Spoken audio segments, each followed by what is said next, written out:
À celui qui trouvera cette lettre, lisez-la avec attention. Que mon histoire serve d'exemple à tous ceux qui seraient tentés de jouer avec des forces qui les dépassent. Racontez-la à qui veut bien l'entendre. Car ce qui m'est arrivé ne devrait plus jamais arriver à quelqu'un d'autre. Tout a commencé il y a 1 an, lorsqu'un après-midi, pendant un dîner chez ma famille, j'ai ressenti une forte douleur au niveau du ventre.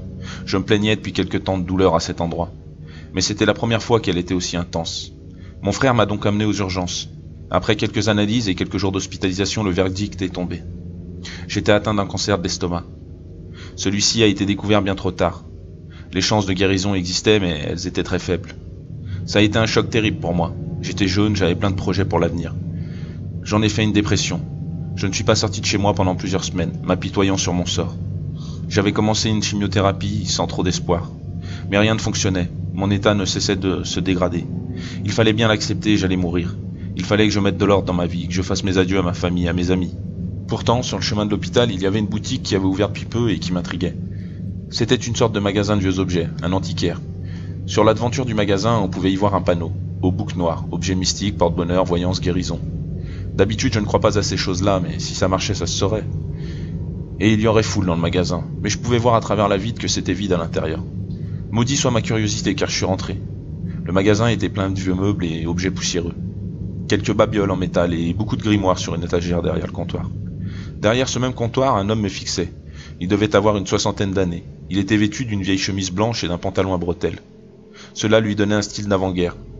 Puisque j'étais rentré, autant lui demander des informations à propos de ses guérisons comme était inscrit sur le magasin. C'était plus par curiosité que par intérêt, cela dit. Avant que je puisse ouvrir la bouche, celui-ci m'a devancé en disant qu'il avait ce qu'il faut pour traiter n'importe quelle maladie. Et même les cancers. J'étais perplexe. Était-ce une simple déduction de sa part ou savait-il vraiment pour ma maladie? Voyant mon air surpris, il m'a souri et s'est retourné pour attraper un grimoire poussiéreux sur l'étagère. Il l'a posé sur le comptoir avant de souffler dessus, révélant un large pentagramme sur la couverture. Il m'a indiqué qu'à l'intérieur se trouvait le rituel qui me ferait guérir à 100%. Et vu que j'étais mourant, il acceptait de me le prêter gracieusement. Il me suffisait de le rapporter une fois guéri. J'ai accepté, après tout, un livre n'a jamais fait de mal à personne. Je suis rentré chez moi impatient de lire ce fameux rituel. Je me suis installé dans le salon et j'ai ouvert le vieux grimoire. Il y avait de tout, comment rendre une femme folle de vous, comment jeter le mauvais œil sur quelqu'un, comment devenir riche. Et ce qui m'intéressait, moi, c'était comment guérir de n'importe quelle maladie. Au point où j'en étais, autant tenter ma chance. Ça ne mange pas de pain, je me disais alors. Le rituel n'était pas compliqué en lui-même, c'était plus la recherche d'ingrédients qui était difficile. Un morceau d'écorce d'érable centenaire, une pâte de lapin, des poils de chat noir entre autres. Pour les poils de chat noir, j'en avais justement chez moi. Ce foutu chat allait enfin me servir à quelque chose. En quelques jours, j'avais réuni tous les ingrédients et j'ai pu accomplir le rituel. Il ne me fallait plus qu'attendre. Même si tout cela était fou, c'était ma dernière chance, alors je me forçais de plus en plus à y croire. C'était ça ou la mort. Le lendemain, je me suis levé comme d'habitude, mais quelque chose avait disparu, la douleur. Mon ventre ne me faisait plus souffrir. Mon énergie était revenue. Je n'en croyais pas mes yeux. J'ai foncé à l'hôpital pour faire des analyses. Même les médecins étaient perplexes. Les tumeurs n'étaient plus là. Et même mon diabète s'était envolé. Un vrai miracle. Les docteurs m'ont demandé de faire plus d'examens pour qu'ils puissent voir ce qui m'avait guéri aussi vite. Mais j'ai refusé. Je ferai leur examen plus tard, car je voulais profiter de la nouvelle chance qui m'avait été donnée de suite. Je voulais savourer chaque instant sans la maladie. Pendant les jours qui ont suivi, j'avais enfin repris goût à la vie. J'étais sorti m'amuser avec mes amis. J'avais annoncé la bonne nouvelle à ma famille. J'avais même récupéré l'appétit. Avec un cancer à l'estomac, vous ne pouvez pas manger ce que vous voulez sous peine de vomissement. Et la douleur vous empêche de vous nourrir la plupart du temps. Mais là, je mangeais comme un ogre. J'avais fait en une semaine tous les fast-foods de la ville. Et à chaque fois, le plus grand menu. Même mes amis restaient bouche bée devant mon appétit féroce. Et c'est là que ça a commencé à devenir inquiétant. Même les menus double XL des restaurants ne me contentaient plus. Après avoir avalé 5 Big Mac, j'avais toujours autant faim. J'étais devenu un gouffre sans fond. Plus aucun ami ne m'invitait au restaurant sous peine de me voir engloutir 1/10 de son salaire en nourriture. Quand j'allais faire les courses, je prenais des dizaines de kilos de viande rouge. Ce n'était plus vivable, et je commençais à manquer de moyens. Je suis retourné faire des examens à l'hôpital, mais aucun médecin n'a pu trouver quel était mon mal. Ils étaient aussi surpris que moi par mon appétit d'ogre, surtout que je ne grossissais pas d'1 gramme. J'ai fini par vendre ma voiture pour me payer ma nourriture. J'engloutissais toujours plus de viande chaque jour. Certaines fois, je ne prenais même plus la peine de la cuisiner, je la mangeais crue, à pleines dents. Ce que j'étais devenu me dégoûtait. J'ai fini par comprendre que c'était à cause du rituel que tout cela arrivait. Il avait certes guéri mon cancer, mais c'était sûrement un effet secondaire. Le grimoire n'indiquait rien sur le sujet, seuls les rituels étaient indiqués. Je suis retourné au magasin et c'est très cliché, mais il n'était plus là. À la place se trouvait un fleuriste. Je suis rentré à l'intérieur pour lui demander ce qu'était devenu l'antiquaire. Mais elle m'a répondu qu'il n'y avait jamais eu d'antiquaire ici. Elle avait racheté le local qui était vide depuis des mois. Je faisais mes recherches sur internet aussi, mais je n'étais pas vraiment doué avec les ordinateurs. Je n'avais rien trouvé, j'en avais parlé à mon frère qui lui s'y connaît mieux pour faire des recherches. Je lui ai parlé du rituel du magasin, de la guérison spontanée. Je lui ai demandé de trouver un moyen de stopper cette faim insatiable. Après avoir épuisé toutes mes ressources financières, je n'avais plus que quelques jours de nourriture dans le frigo. C'est tout ce qui me restait, alors j'ai essayé de me restreindre, d'arrêter de manger et de faire durer ces provisions. Mais je n'aurais jamais dû faire ça, je faisais des crises de rage terribles, mon ventre gargouillait comme jamais. Il fallait que je mange, et c'est là que j'ai dépassé les limites. Mon chat, qui n'avait plus de nourriture depuis la veille, n'arrêtait pas de miauler. Quand j'ai posé mes yeux sur lui, l'eau m'est montée à la bouche. Je me suis approché, l'ai pris dans mes bras, lui ai fait un dernier câlin, avant de lui tordre le cou d'un mouvement sec. Je l'ai dévoré sans remords. J'éprouvais même du plaisir pendant que je déchirais sa chair et buvais son sang.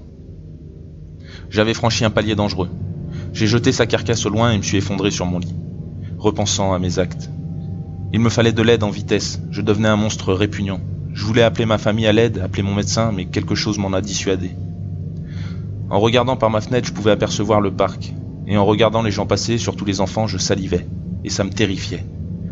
Je savais que si quelqu'un venait chez moi, je n'allais pas résister à la tentation d'en faire un festin. La faim me faisait devenir fou. Plus d'une fois, j'ai été tenté de sortir la nuit et d'enlever un passant, pour pouvoir goûter sa chair si tendre. Plus d'une fois, j'ai été tenté d'attendre que le fils du voisin rentre de l'école pour l'attirer chez moi et boire son sang. Je ne voulais pas devenir un meurtrier. Alors il ne me restait plus qu'une seule chose à faire. J'ai brûlé le grimoire tout à l'heure et j'ai accroché la corde au plafond. Ceci est mon testament. À vous qui lirez cette lettre, méfiez-vous des solutions miracles que vous proposent des inconnus. Et dites à ma famille et à mes amis que je les aimais, mais que je n'avais pas le choix. Puisse Dieu me pardonner et m'accueillir dans son royaume. Voici la lettre qu'a laissée mon frère avant de se suicider par pendaison. Comme il l'avait demandé, je vous partage son histoire, mais je vais ajouter quelques éléments. Avant de mourir, il m'avait demandé de faire des recherches sur le mal qui le rongeait. J'ai pu trouver des informations sur le fameux rituel et quel était son but réel. Ce rituel date de l'époque des Templiers. En effet, certains Templiers vénéraient Baphomet, une des représentations de Satan. Ils avaient amené leur culte jusqu'au Moyen-Orient, où ils étaient partis en croisade afin de prendre Jérusalem. Là-bas, ils avaient perverti une ancienne coutume de guérison pour en faire le rituel que vous connaissez aujourd'hui. Il avait pour but de soigner rapidement les chevaliers blessés pour qu'ils puissent reprendre le combat sans attendre. Ainsi, les Templiers blessés pouvaient repartir au combat après chaque rituel. Mais après cela, ils étaient pris d'une faim insatiable, si bien qu'ils commençaient à s'entre-dévorer. Certains finissaient par être exécutés par leurs congénères, et d'autres se suicidaient, craignant de blesser quelqu'un. Et c'est là qu'a commencé à apparaître ce que les locaux appelaient le Ouaoua. Cette entité rôdait la nuit et dévorait les gens, mais sa préférence allait aux enfants. Ils se cachaient sous leur lit, attendaient qu'ils aillent se coucher et les dévoraient lentement pendant la nuit. Ils ont fini par découvrir que le rituel n'était complet que quand la personne se suicidait, les faisant renoncer au paradis et devenir des Ouaoua. Je pense que c'était le but réel de ces adorateurs de Satan et que mon frère est tombé dans le piège qu'ils lui ont tendu. Mais le nom d'Ouaoua ne vous dit sûrement rien si vous n'êtes pas originaire du Moyen-Orient. Il a beaucoup de noms à travers le monde. Le Boogeyman en Angleterre, le Bicho Papa au Portugal, et en France, on a un nom pour lui également, le croque-mitaine. Mon frère, en se suicidant, a donc achevé le rituel et est devenu un croque-mitaine. Ce qui pourrait expliquer la disparition de certains enfants dans la ville depuis la mort de celui-ci. Je cherche activement à libérer mon frère de son tourment. Si vous avez des infos ou apercevez la fameuse boutique, n'hésitez pas à me contacter. Pour les autres, faites attention, car la nuit est devenue dangereuse. Et il rôde, toujours.